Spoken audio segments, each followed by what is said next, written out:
Oi, gente, tudo bem? Olha, as ruas do mundo inteiro estão se mobilizando contra governos opressores e governos que removem direitos sociais do cidadão comum. Esse é o tema da conversa do PH de hoje. Roda aí a vinheta.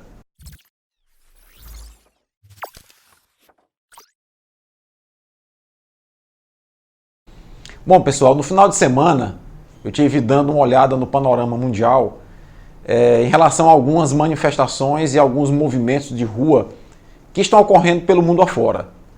São manifestações que vão desde o Reino Unido, Barcelona, Iraque, Quito, aqui no Equador, e agora mais recentemente Santiago, no Chile.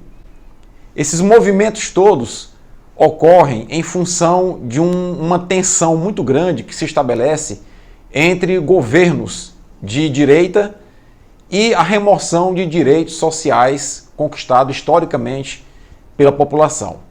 O caso mais recente aqui na América do Sul é o caso do Chile, onde o governo de um bilionário, o Sebastián Piñera, sucessor de Michelle Bachelet, tem imposto à sociedade chilena uma remoção sucessiva de direitos.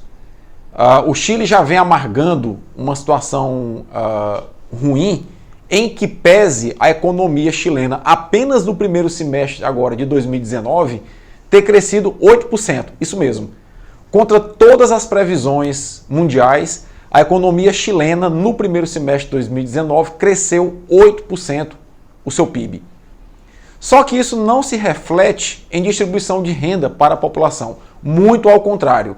No Chile, os milionários e bilionários estão cada vez mais ricos e em menor número, evidenciando uma grande concentração de riqueza. E a grande massa da população chilena está empobrecida, principalmente os seus aposentados, que lá, após a reforma da Previdência, com a capitalização da Previdência, isso mesmo, o mesmo modelo que o senhor Paulo Guedes está querendo implantar aqui no Brasil, empobreceu uma grande quantidade de aposentados que vivem, pasmem, com menos do equivalente a R$200 por mês de aposentadoria. Então esse é um drama que qualquer pequeno movimento no Chile levou a uma crise muito grande. No caso, o pequeno movimento que houve, que foi o estopim da crise chilena, foi simplesmente o aumento da passagem de metrô. Então o movimento que acontece no Chile ele não se deve simplesmente ao aumento da passagem de metrô. Aquilo foi apenas um estopim de uma tensão que já vinha acumulada na população já de algum tempo, evidenciando o fracasso, a falência da política neoliberal que está sendo implantada no Chile. No Equador, nós temos um outro problema similar, porque no Equador, após uma década de tensões, de governos sucessivos, deposição de governo, renúncia de presidentes, movimentações populares, né? Houve um período de relativa estabilidade de 8 anos, tanto política quanto econômica, com o presidente, o ex-presidente Rafael Correa, que colocou todas as suas fichas na redução das desigualdades, na distribuição de renda. E aí o Equador passou por um período de bonança relativo, né, com Rafael Correa. O vice de Rafael Correa, Lenín Moreno, né, que é agora o atual presidente, rompeu com a política de distribuição de renda e começou a implantar uma política neoliberal no Equador. Removeu subsídios nos combustíveis, porque o Equador é um dos países que produz grande quantidade de petróleo, removeu subsídios dos combustíveis que há 40 anos existiam no Equador. E como a economia do Equador é uma economia dolarizada, isso teve um impacto muito grande. Para vocês terem uma ideia, a remoção dos subsídios governamentais no preço dos combustíveis no Equador fez com que o preço do óleo diesel se elevasse 120%. Isso encareceu produtos, aumentou o custo de vida.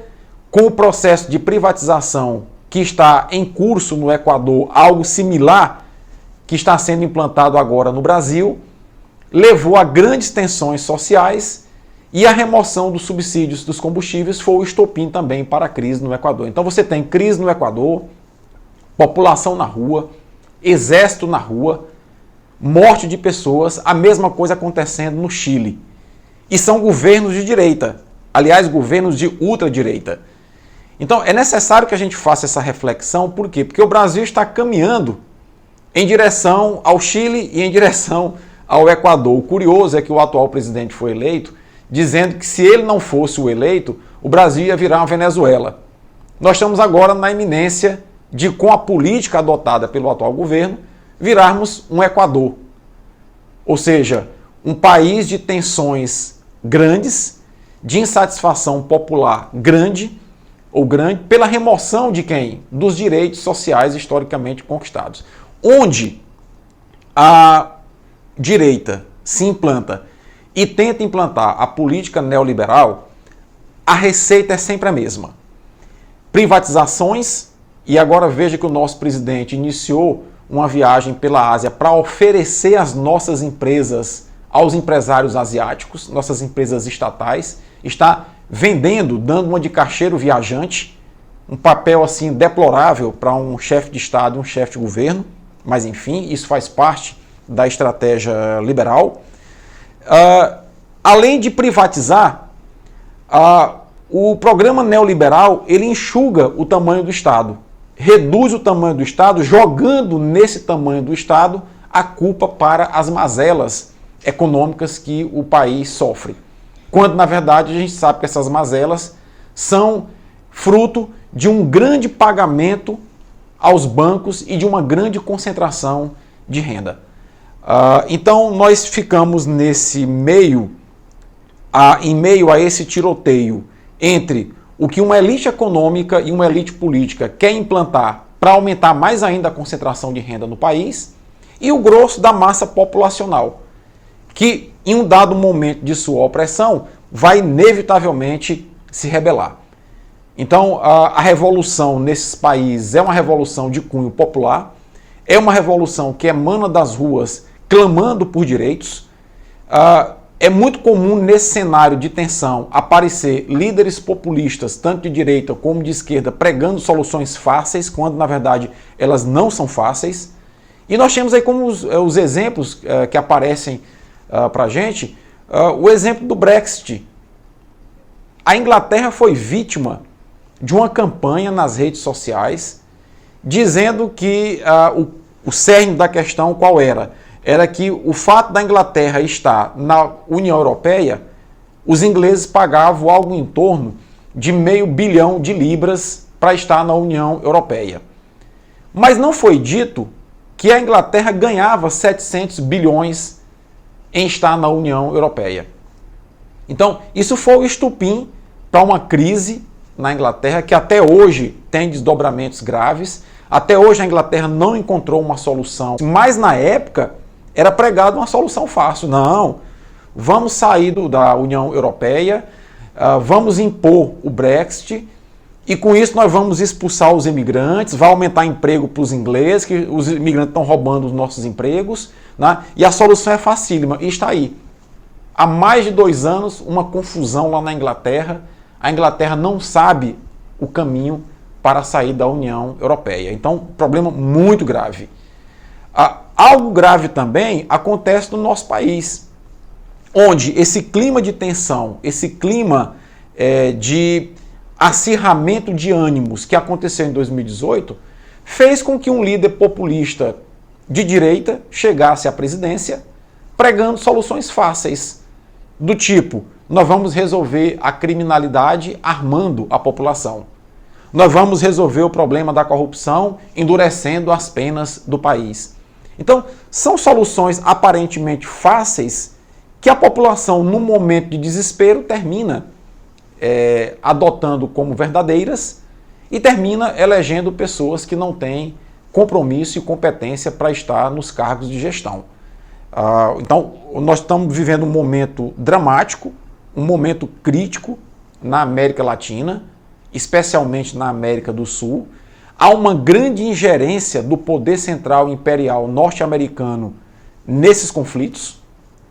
Os Estados Unidos, com a sua política de expansão imperial e domínio pelo capital, está impondo à América do Sul sucessivas situações de crise. Tá? Já interferiu em ações na Venezuela, certamente está interferindo, como no passado, no Chile, no Equador, na Argentina e aqui no Brasil.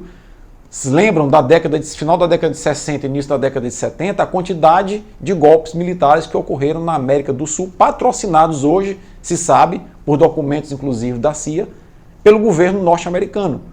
Né? E aquele mesmo discurso daquela época, de que os golpes foram necessários para evitar a implantação do comunismo na América do Sul, por incrível que pareça, vem à tona agora com um discurso falacioso de vários líderes da América do Sul.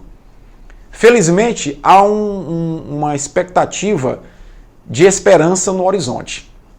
E a expectativa de esperança no horizonte parte exatamente da população oprimida, que já se rebelou na Argentina e vai derrotar o Macri agora nas eleições, está se rebelando no Equador, se rebelando no Chile, e no Brasil vai chegar o momento da população ir às ruas sim, porque as reformas que estão sendo implantadas no Brasil irão levar o Brasil a chegar a uma situação similar à situação do Chile. Porque o modelo implantado lá é o modelo que está sendo implantado cá. Hoje, os jovens chilenos não têm universidade pública, as universidades são privatizadas, o governo financia os cursos dos jovens chilenos, mas após terminar os seus cursos, eles estão endividados e estão sem emprego. E isso tem gerado muita tensão naquele país. Então nós temos que ficar muito atento a essas movimentações, em especial a população brasileira tem que começar a fazer as inter-relações que acontecem nesses movimentos na América do Sul e até mesmo a nível mundial.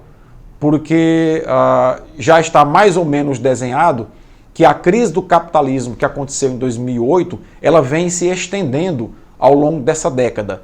Há quem chame até de que a década 2008-2018 é a década perdida do capitalismo. E o próprio Fórum Econômico Mundial, instalado em Davos, na Suíça, já admite que o grande problema a ser enfrentado pelo capitalismo é o problema da concentração de renda na mão de poucos e das desigualdades grotescas que empobrecem e deixam em condição de miserabilidade uma grande massa populacional. Isso tem gerado tensões no mundo inteiro. Então, ao admitir o próprio centro do financismo mundial, que é o Fórum Econômico Mundial de Davos, ao admitir que o grande problema do capitalismo é o aumento da concentração de renda, eles próprios admitem que nós vamos caminhar inevitavelmente para um momento de ruptura.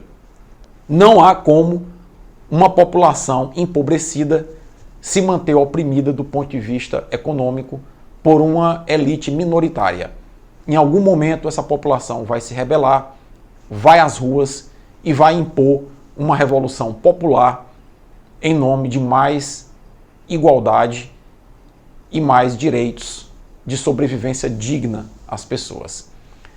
Se isso não for revisto, na nossa opinião, a própria democracia vai estar comprometida.